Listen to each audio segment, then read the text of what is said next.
دوستو بھلے ہی ہم ہمیشہ سے ہی صرف 4 آسمانی کتابوں کے بارے میں پڑھتے اور سنتے آئے ہوں، لیکن یہ بات بھی اچھی طریقے سے جانتے ہیں کہ جس طرح سے ہماری اس دنیا کے پورے اتہاس میں الگ الگ دور میں بے شمار تعداد میں پیغمبر آئے ہیں، بالکل اسی طریقے سے ان 4 کتابوں کے علاوہ بھی الگ الگ پیغمبروں کے اوپر بے شمار کتابیں بھی نازل ہوئی ہیں۔ ہاں، وہ بات الگ ہے کہ وہ کتابیں ان 4 کتابوں کی طرح خاص اور مشہور نہیں ہیں، بلکہ ان کو تو ان چاروں سے الگ ہٹ کر صرف صحیفے کے نام سے پکارا جاتا ہے۔ مشہور آسمانی کتاب مطلب کہ بائبل کو اگر آپ لوگ کھول کر دیکھیں گے تو اس کے اندر خدا کے ایک اہم پیغمبر کا ذکر ملتا ہے جن کا نام ہے حضرت ادریس علیہ السلام، اور جن کو بائبل کے اندر انوک کہہ کر پکارا گیا ہے، اور ان کے اوپر نازل ہونے والی کتاب کو بائبل میں بک آف انوک کہا گیا ہے۔ ویسے تو خود حضرت ادریس علیہ السلام ہی ہسٹری کی ایک بڑی ہی مسٹیریس پرسنالٹی مانے جاتے ہیں، لیکن جہاں تک معاملہ ان کی کتاب کا ہے تو اس کی تو بات ہی نہ کیجیے، کیونکہ اگر اس کو دنیا کی سب سے مسٹیریس کتاب کہا جائے تو شاید یہ کہنا بھی غلط نہیں ہوگا، کیونکہ اس کے اندر جس طرح کے بڑے بڑے راز اور جس طرح کی بڑی بڑی پہلیاں موجود ہیں ان کو لاکھ کوششوں کے باوجود بھی آج تک سالو نہیں کیا جا سکا ہے۔ بلکہ آپ کو تو جان کر حیرانی ہوگی کہ اسپیشلی تورات اور بائبل جیسی کتابیں کہ جن کے اندر آلریڈی ایسے بہت سارے صحیفے ایڈ کیے گئے ہیں کہ جو پرانے الگ الگ دور کے پیغمبروں پر نازل ہوئے تھے،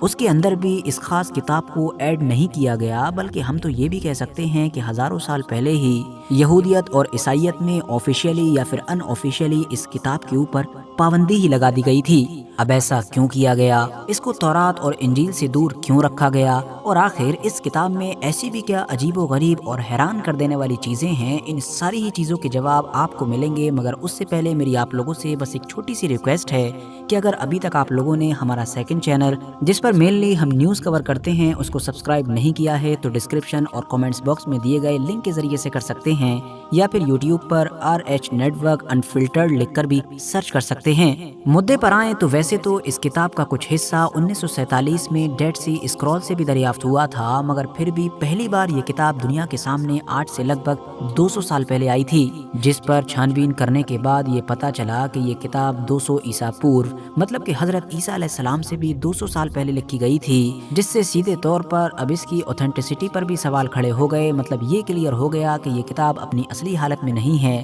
بلکہ اس دور میں جس نے بھی لکھا ہوگا اس نے ظاہر سی بات ہے کسی اور کتاب سے یا کہیں اور سے نقل کر کے لکھا ہوگا۔ رومن کیلنڈر کے اسٹارٹ ہونے کے لگ بھگ 100 سال کے بعد ہی مطلب ہم کہہ سکتے ہیں کہ تقریباً 100 عیسوی میں جا کر تورات اور انجیل دونوں ہی کتابوں سے اس کتاب کو نکال دیا گیا تھا۔ اس کے پیچھے مین ریزن یہ بتایا جاتا ہے کہ کیونکہ اس کتاب کے اندر کچھ ایسی عجیب و غریب پیشن گوئیاں موجود تھیں کہ جس کا جواب دونوں ہی آسمانی مذاہب مطلب کہ نہ تو چرچ کے پاس تھا اور نہ ہی یہودی اسکالرز کے پاس تھا، اور جہاں تک سوال تیسرے اہم آسمانی مذہب یعنی کہ اسلام کا ہے تو وہ اس وقت آیا ہی نہیں تھا۔ اب جیسا کہ ہم آلریڈی جان چکے ہیں کہ حضرت ادریس علیہ السلام اپنے آپ میں ہی ہسٹری کی ایک مسٹیریس پرسنالٹی ہیں، اسی لیے اسلام میں بھی ان سے جڑی ہوئی چیزوں کی زیادہ ڈیٹیل موجود نہیں ہے، مگر پھر بھی یہ اسلام کے ان خاص اہم اور مشہور پیغمبروں میں گنے جاتے ہیں کہ جن کا ذکر ہی نہیں بلکہ کلیئرلی نام قرآن کے اندر مینشن ہوا ہے، جبکہ بائبل کے اندر ان کے بارے میں بتایا گیا ہے کہ یہ حضرت آدم علیہ السلام کے جو تیسرے بیٹے تھے مطلب کہ حضرت شیث علیہ السلام ان کی نسل سے تھے۔ آپ کے فادر کا نام تھا یادر، جبکہ آپ کا ایک بیٹا بھی تھا جس کا نام تھا متشالخ۔ لگ بھگ 365 سال کی ایک لمبی عمر پانے والے حضرت ادریس علیہ السلام رشتے میں حضرت نوح علیہ السلام کے پردادا بھی تھے، اور حضرت آدم علیہ السلام سے یہ لگ بھگ 500 سال کے بعد اس دنیا میں آئے تھے۔ آپ کے اوپر لگ بھگ 30 کے قریب صحیفے نازل ہوئے تھے، اور پھر لمبی عمر پانے کے بعد آپ کو آسمان پر اٹھا لیا گیا تھا۔ اب انٹرسٹنگ بات یہ ہے کہ حضرت ادریس علیہ السلام کے ان 30 صحیفوں سے ملتی جلتی بہت سارے انفارمیشن اس دنیا کے پاس ان ٹیبلٹس کے تھرو بھی پہنچی کہ جو عراق اور اس کے آس پاس کے علاقے سے دریافت ہوئیں، اور جن کے بارے میں مانا جاتا ہے کہ ان کا تعلق سومیرین سیویلائزیشن سے تھا، اور جو لگ بھگ حضرت عیسیٰ علیہ السلام سے بھی لگ بھگ 3000 سے 3500 سال مطلب کہ آج کے حساب سے دیکھیں تو 5000 سے لے کر 5500 سال پرانی ہیں۔ ایڈیشنلی یہاں پر یہ بات بھی ذکر کرنا ضروری ہے کہ یہ جو سومیرین تہذیب ہے یا جس کو آپ عراق کی تہذیب بھی کہہ سکتے ہیں، اس کو نہ صرف دنیا کی سب سے پرانی سভیدھاؤں میں سے ایک مانا جاتا ہے، بلکہ یہ اپنے دور میں حد سے زیادہ ایڈوانس بھی تھے، بلکہ انہی کے بارے میں یہ دعویٰ کیا جاتا ہے کہ یہی وہ قوم تھی